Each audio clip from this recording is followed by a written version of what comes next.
Ito, papakita kasi niya ang isang kawawang pusa. Milyonaryo itong pusa na to. May alas pa sa leeg, oh. Ayan, may alas pa siya sa leeg. Mukhang perlas pa yata at ginto, ah. Ayan. Kawawa naman. Yan siya nakatira. Nasa bilad siya ng araw. Tinalikuran lang ako. Mahihain pala itong pusa na to. Ikutan ko sa kabila.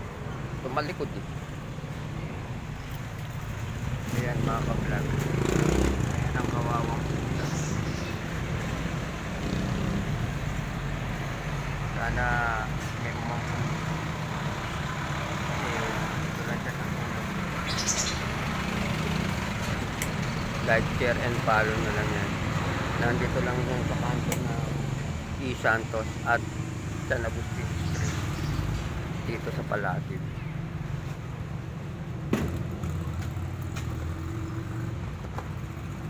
Thank you mga ka-vlog. Like and share and follow.